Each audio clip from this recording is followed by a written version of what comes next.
kita akan membahas tentang potensial postsinaptik. Masih ingat ya bahwa neuron itu ada yang neuron presinaptik, lalu neuron postsinaptik. Impuls syaraf akan berjalan dari neuron presinaptik, lalu impuls syaraf yang bentuknya listrik tersebut akan diubah menjadi kimiawi dengan cara pengeluaran neurotransmitter. Di neuron postsinaptik, neurotransmitter yang menempel tadi, proses kimiawi tadi akan diubah menjadi energi listrik kembali. Masih ingat pada sinaps ya, dipicu dengan terbukanya kanal kalsium. Kalsium akan menyebabkan vesikel-vesikel yang berisi neurotransmitter itu eksositosis dan mengeluarkan neurotransmitter. Jadi yang tadi listrik menjadi kimiawi. Dari kimiawi tadi akan memicu lagi listrik. Ya, dalam hal ini adalah potensial postsinaptik. Masih ingat juga bahwa potensial berjenjang kemarin ada dua, yaitu potensial postsinaptik dan potensial reseptor. Nah, dari potensial postsinaptik nanti akan dilanjutkan menjadi impuls syaraf. Potensial postsinaptik ini ada dua. Neurotransmitter yang menempel pada kanal-kanal yang ada di membran postsinaptik ini dapat menyebabkan munculnya potensial berjenjang yang sifatnya eksitasi maupun inhibisi. Neurotransmitter yang dapat menyebabkan depolarisasi dari membran postsinaptik itu disebut excitatory, ya, karena akan membawa membran mendekati threshold. Kemarin masih ingat threshold itu adalah penambahan sampai positif 15. Nah, jadi depolarisasi ini akan meningkatkan potensial membran menjadi lebih positif. Kenapa terjadi? Karena terbukanya kanal-kanal kation, yakni natrium, kalium maupun kalsium. Kanal yang terbuka itu menyebabkan masuknya natrium itu lebih banyak dibanding masuknya kalsium maupun keluarnya kalium. Proses ini merupakan depolarisasi lokal, jadi bukanlah potensial aksi, tapi hanya memfasilitasi munculnya potensial aksi. Ya.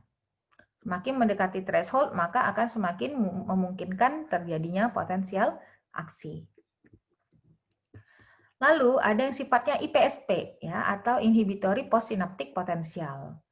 Hal ini terjadi karena meningkatnya negativitas dari sel sebab terbukanya kanal anion klorida, sehingga klorida yang muatannya negatif itu masuk makin banyak ke dalam sel, ataupun terbukanya kanal kalium ya, sehingga kalium akan mudah sekali meninggalkan sel, menyebabkan mungkin menjauhi threshold sehingga tidak akan menimbulkan potensial aksi. EPSP maupun IPSP ini akan diintegrasikan di soma maupun badan sel. Nah, harus dipahami di sini tipe-tipe reseptor neurotransmitter. Ya, ada dua tipe reseptor neurotransmitter. Yang pertama adalah reseptor yang ionotropik dan reseptor yang metabotropik. Yang reseptor ionotropik adalah jenis dari kanal gerbang ligan. Ketika ada neurotransmitter yang tepat menempel pada reseptor ionotropik ini, maka kanal ion itu akan terbuka sehingga akan terjadi EPSP maupun IPSP pada sel postsinaptik. Jika yang menempel neurotransmitternya itu sifatnya adalah eksitasi, yang membuka kanal kation atau kanal ion-ion positif, maka pembukaan kanal ini akan menyebabkan sel postsinaptik akan menjadi kurang negatif atau terdepolarisasi. Maka itu disebut EPSP. Kalau neurotransmitter yang menempel itu menyebabkan kanal klorida yang terbuka, maka klorida yang masuk ini akan menyebabkan sel postsinaptik akan menjadi lebih negatif atau hiperpolarisasi. Dan itu disebut dengan IPSP. Kemudian yang kedua adalah reseptor metabotropik. Ya, reseptor metabotropik ini tidak berhubungan langsung dengan kanal ion. Ya, jadi kan ada pemisah ya yang disebut protein membran G protein. Protein G, jadi ketika neurotransmitter itu menempel pada reseptor metabotropik, maka protein G inilah yang akan mempengaruhi kanal, ya, baik membuka ataupun menutup kanal ion. Ataupun bisa jadi tidak langsung berhubungan dengan kanal, tapi protein G ini akan mengaktifkan molekul lain, misalnya enzim, ya, yang akan mempengaruhi kanal. Jika ada neurotransmitter yang sifatnya inhibisi ya, atau menghambat dan berikatan kepada reseptor metabotropik, maka reseptor metabotropik ini dengan protein G akan terhubung dengan kanal kalium. Ya, pembukaan kanal kalium akan menyebabkan kalium itu meninggalkan sel, sehingga di dalam sel akan menjadi lebih negatif atau hiperpolarisasi. Ini contoh yang IPSP. Terlihat di sini ya ketika istirahat, karena ligan ini, ya ini adalah contoh dari ionotropik, reseptor ionotropik asetilkolin ya. Ketika asetilkolin menempel, maka akan menyebabkan kanal ini terbuka sehingga natrium maupun kalsium bisa masuk. Kemudian ini contohnya yang ionotropik GABA. Nah, ketika GABA itu menempel pada ionotropik reseptornya, maka akan menyebabkan terbukanya kanal klorida, sehingga di dalam akan makin negatif. Jadi ini contoh yang eksitasi, ini contoh yang inhibisi. Contoh kalau yang metabotropik yang memakai protein G, ketika neurotransmitter menempel, contohnya ini adalah asetilkolin, maka akan mengaktifkan protein G. Protein G tadi akan membuka kanal kalium. Ya, kanal kalium terbuka, maka kalium yang banyak di dalam sel akan keluar, sehingga di dalam akan makin negatif, dan itu disebut IPSP atau inhibitory postsynaptic potential. Perhatikan di sini ya, sama-sama asetilkolin, tapi ada yang satu dapat menyebabkan EPSP, makin mendekati threshold, dan satu menjauhi threshold. Jadi, neurotransmitter yang sama dapat menyebabkan aksi yang berbeda, baik itu menghambat munculnya potensial aksi ataupun merangsang munculnya potensial aksi. Jadi itu semua tergantung pada reseptor tempat dia menempel. Nah, ada namanya sumasi potensial postsinaptik. Kemarin sudah kita bahas bahwa dengan sumasi, maka potensial berjenjang itu jika datang jenis yang sama, maka dapat ditambahkan. Jika sumasinya datang adalah depolarisasi, ya, maka akan makin mendekati threshold. Sedangkan jika hiperpolarisasi, maka akan makin menjauhi threshold. Neuron pada sistem syaraf pusat itu dapat menerima input 1.000 sampai 10.000 sinaps dari berbagai neuron lainnya. Dan satu neuron pun dapat bersinaps sampai sebanyak angka ini. Ya. Integrasi dari input yang masuk ini ya, penting sekali dan dinamakan sumasi potensial postsinaptik. Nanti akan diintegrasikan di soma. Semakin besar sumasi dari EPSP, semakin besar kemungkinan untuk mencapai ambang batas dan terjadinya potensial aksi. Ada dua tipe sumasi, yang pertama adalah sumasi spasial, yang kedua adalah sumasi temporal.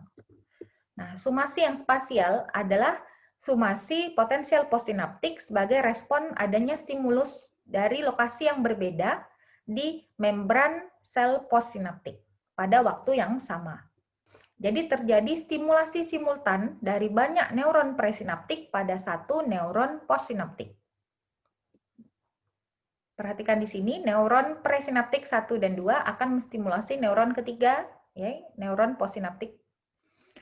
Nah, jika datang terpisah ya, stimulasinya, maka tidak akan ditambahkan, ya, tidak akan disumasikan. Tapi jika datang tempatnya berbeda, ataupun waktunya berdekatan, maka akan dapat mencapai threshold, sehingga akan muncul potensial aksi. Misalnya, yang neuron pertama itu membawa atau mengubah potensial membran itu positif 10 misalnya, sedangkan yang kedua itu membawa positif 5, maka 10 ditambah 5 akan mencapai positif 15. Mencapai minus 55 mV, mencapai threshold, maka akan muncul potensial aksi. Ya, itulah gunanya sumasi. Kemudian sumasi temporal ya, itu adalah sumasi dari potensial postsinaptik ya sebagai respon terhadap stimulus yang datang pada lokasi yang sama, hanya waktunya yang berbeda. Ya, jadi satu neuron presinaptik secara terus-menerus ya merangsang neuron postsinaptik. Jadi ada stimulasi berulang. Nah, perhatikan di sini jika waktunya itu berjauhan maka tidak akan disumasikan. Namun jika datang waktunya berdekatan kan maka dapat disumasikan. Contoh dari sumasi spasial maupun sumasi temporal ini misalnya ada voting ya di televisi tentang suatu idol. Kalau yang sumasi spasial sekian banyak orang itu memilih satu orang, Ada yang memilih yes, ada yang memilih no. Sedangkan untuk sumasi temporal, ini ada satu orang ya yang memilih orang lainnya, tapi terus-menerus dalam waktu cepat. Nah, itu contoh dari sumasi spasial maupun sumasi temporal. Nah, perhatikan di sini ya. Ini ketika tidak ada sumasi, maka kemungkinan EPSP yang muncul itu tidak akan ditambahkan. Tidak akan ditambahkan, tidak akan muncul potensial aksi karena tidak mencapai threshold. Ini kalau satu neuron presinaptik. Namun, jika satu neuron presinaptik ini memberikan stimulus secara terus-menerus ya dalam waktu yang berdekatan, maka dapat ditambahkan untuk mencapai threshold dan muncul potensial aksi. Nah, untuk sumasi yang spasial, jika datang dua stimulus yang sifatnya adalah eksitasi, maka dapat ditambahkan dan makin besar sehingga akan muncul potensial aksi. Kalau yang datang adalah dua hal yang berbeda, IPSP maupun EPSP, maka dia dapat saling meng-cancel, ya, sehingga tidak akan muncul potensial berjenjang. Potensial berjenjang tidak muncul, maka tidak akan muncul potensial aksi. Neurotransmitter yang tadinya sudah keluar, maka setelah selesai bekerja, dia dapat yang pertama berdifusi, ya, yang kedua mengalami degradasi enzimatik, yang ketiga diambil kembali oleh sel. Kalau diambil oleh neuron yang mengeluarkan neurotransmitter tersebut, maka disebut reuptake.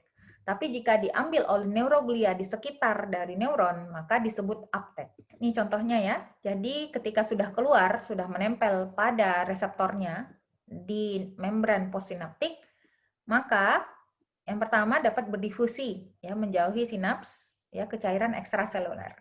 Kemudian dapat mengalami degradasi enzimatik, contohnya tadi asetilkolin, dan bisa di-reuptake oleh neuron presinaptik ataupun di-uptake oleh neuroglia di sekitarnya. Nah, ini contohnya pemecahan neurotransmitter. Misalnya asetil-CoA itu ditambah kolin kan akan menjadi asetilkolin. Ketika sudah keluar menempel, dia akan dipecah oleh enzim asetilkolin esterase dan kolinnya akan di-reuptake. Sedangkan contohnya yang noradrenalin, ya, maka setelah keluar, ya, maka dia dapat di-reuptake kembali tanpa dipecah. Ataupun dia bisa dipecah oleh kateko-O-metiltransferase menjadi normetanefrin.